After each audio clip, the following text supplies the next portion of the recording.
Bonjour. Les punaises de lit, franchement, c'est un problème super stressant.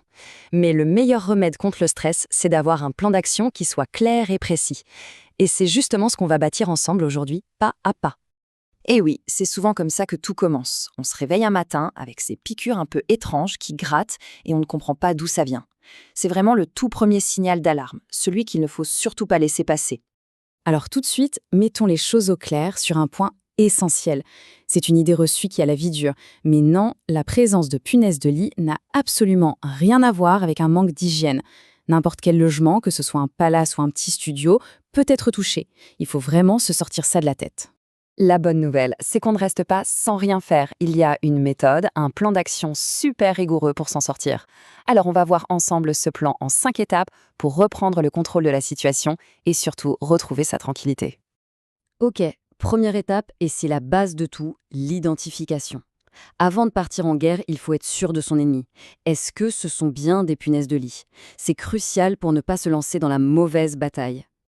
Alors comment on fait la différence? D'abord, on observe les piqûres. Celles des punaises, elles ont une sorte de signature. C'est assez typique, elles sont souvent regroupées, parfois même en ligne bien droite.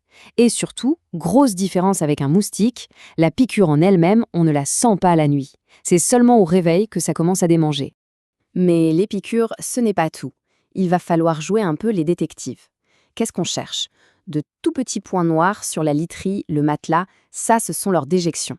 On peut aussi trouver des petites traces de sang si une punaise a été écrasée pendant la nuit.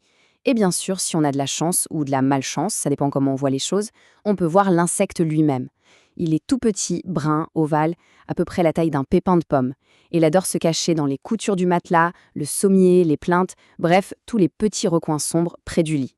Bon, une fois qu'on a un doute sérieux ou même la certitude d'en avoir, là, il y a un autre aspect super important qui entre en jeu, le côté légal. Qui doit faire quoi? Et surtout, la grande question, qui paie? C'est essentiel de le savoir pour agir vite et correctement.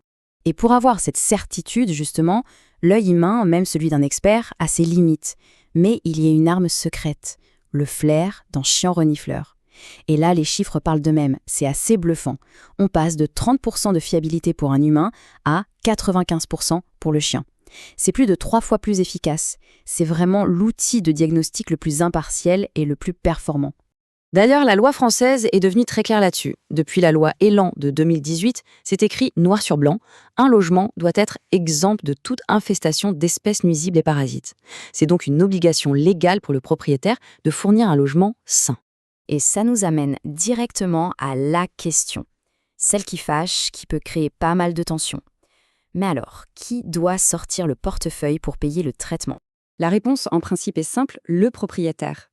La loi est formelle, c'est à lui de prendre en charge tous les frais, que ce soit pour la détection ou le traitement. La seule et unique exception, c'est s'il arrive à prouver que c'est de la faute du locataire. Mais en pratique, c'est très, très compliqué à démontrer. Allez, on passe à la phase de contre-attaque. Maintenant qu'on sait ce qu'on a et qui paie, il faut choisir le bon traitement. Et attention, il ne s'agit pas juste de traiter, il faut choisir la bonne arme, la bonne stratégie pour être sûr de toutes les éliminer. Et là, il faut être réaliste. Se débarrasser des punaises de lit a un coût non négligeable. Pour se donner une idée, sur une infestation déjà bien installée dans un appartement de 60 mètres carrés, un traitement radical peut vite chiffrer. Alors, quel traitement choisir? C'est un vrai dilemme. Le traitement chimique, par exemple, c'est le moins cher. Le gros problème, son talon d'Achille, c'est qu'il ne tue pas les œufs. Du coup, il faut obligatoirement un deuxième passage. À l'inverse, les traitements par la chaleur, que ce soit la vapeur ou le canon à chaleur, sont plus chers, c'est vrai, mais leur gros avantage, c'est qu'ils sont redoutables. Ils éliminent tout, adultes et eux, en un seul passage. Le choix du traitement va de pair avec le choix du professionnel. C'est tout aussi crucial. Quelques réflexes à avoir. On vérifie que l'entreprise a des certifications, comme ProSan par exemple. On demande toujours plusieurs devis, bien détaillés. Et surtout, un bon pro, c'est quelqu'un qui va expliquer très clairement tout le protocole de préparation à faire. S'il ne le fait pas, méfiance. Et enfin, on demande quelles sont les garanties après le traitement. On arrive à la 4e étape, la préparation. Et attention, c'est une phase qu'on a tendance à sous-estimer, alors qu'elle est absolument déterminante. Le succès du traitement ne repose pas que sur les épaules du technicien, loin de là. C'est un vrai travail d'équipe.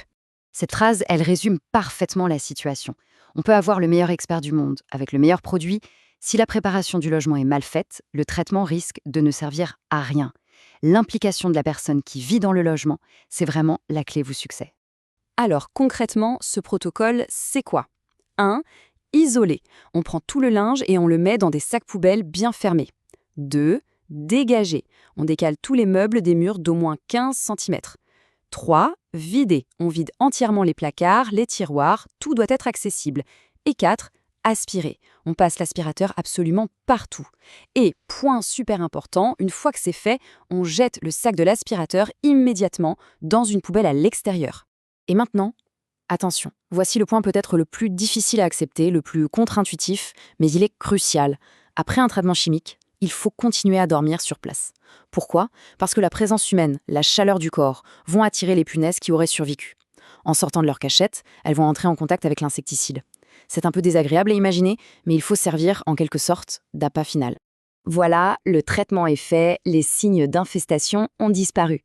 La bataille est gagnée, félicitations. Mais la guerre, elle, n'est pas tout à fait finie. La toute dernière étape, c'est de consolider ses défenses pour être sûr que ça ne revienne jamais. On l'a dit, les voyages sont la cause numéro 1 des infestations. Donc il y a des réflexes à prendre. La règle d'or, ne jamais, au grand jamais, poser sa valise sur le lit, que ce soit à l'hôtel ou en rentrant chez soi. Le meilleur endroit, c'est la salle de bain sur le carrelage. Là, on l'inspecte, on la vide. Et ensuite, tous les vêtements du voyage, hop, direct dans la machine à laver à 60 degrés minimum. Et à la maison, au quotidien, quelques gestes simples créent une barrière de sécurité. Les housses intégrales anti-punaises pour le matelas et le sommier, c'est un super investissement. Boucher les petites fissures dans les murs. Si on achète un meuble d'occasion, on l'inspecte sous toutes les coutures avant de le faire entrer. Et bien sûr, un bon coup d'aspirateur régulier et on réduit déjà énormément les risques. Finalement, cette lutte contre les punaises de lit nous apprend quelque chose d'important. Il faut passer d'une logique de réaction dans l'urgence à une véritable culture de la prévention.